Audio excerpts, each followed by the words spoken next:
Okay, bali, eto, i-feature muna natin si Patricio Lights and Sound. Ito, first pabungol sa may Bitungol, North Sagaray, Bulacan.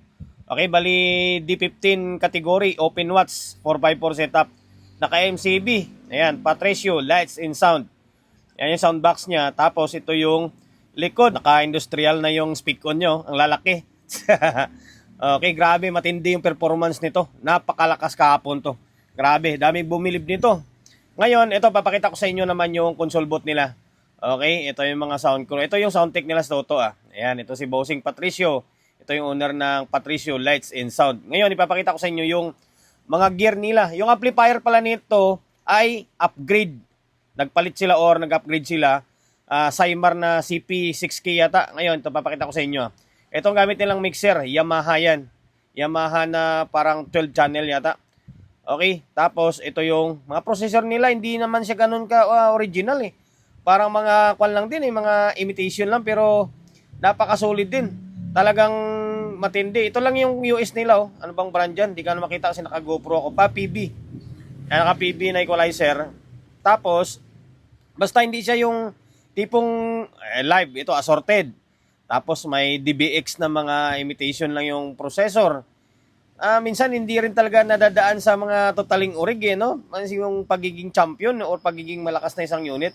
Okay, na-sorted yung gamit. Tapos yung amplifier is naka-Cymar ito. Hindi kung mapapansin nyo, may mga nakasulat yung amplifier nila na revise. Ibig sabihin, na-revise na yung mga power amplifier na yan. Ayun, Cymar na C50 para pang medyata nila yun. Tapos yung pang Twitter, di ko gano'n na aninag. Ito, Cymar Power na CP 6K na power amplifier. Kung ito, pang battle na, kumbaga battle tank na mga power amplifier yan. Cymar CP 6K na power amplifier. Napaka-solid, grabe. Nakakamangha kahapon to. Talagang good performance, ika nga. Yan. Ito yung, and then yung voltmeter na yan, monitoring yan ng speaker out nila. Tapos sa connection, pakita ko sa inyo yung connection ha. Ito yung connection na stereo bridge kung tawagin. Stereo bridge. Yan. Paliwanag mo to, anong kanon, diskarte? Mas maganda yung naka-stereo bridge dahil dalawang volume yung bibitin mo. Dalawang, kumbaga, dalawang gain. Oo, dalawang gain. Yan. Tapos, dalawang gain. Right. Tapos, yung out niya is naka-bridge. Yan. Naka-high gain ang dating na. Kung yung gain mo is, kung naka-parallel ka o naka-bridge ka, isa lang yung gain.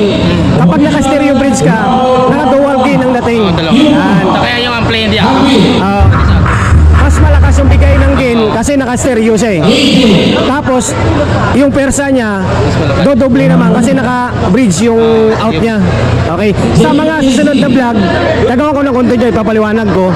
Ay, bossing, ipapaliwanag ko kung, kasi may mga nagtatanong din sa akin yung anong connection, bakit naka-stereo bridge. Diba? Ipapaliwanag natin. Ay, ito, papakita natin. Stereo yan. Ang lupit, sa totoo lang, ito magiging honest ako. Masasabi ko na very good performance si Cymar ngayon. Ayan, magiging issue na naman to. Okay, pakita ko sa inyo ha. Ito, yung ito voltmeter to. Monitor. Okay na. Ayan, monitor. Ito monitor, ito yung out niya. Bridge to.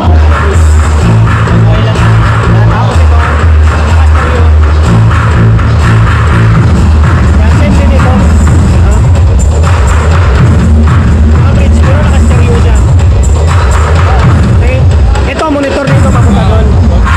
Voltmeter yan. Ito nakaway connector. Mono input, pero stereo in.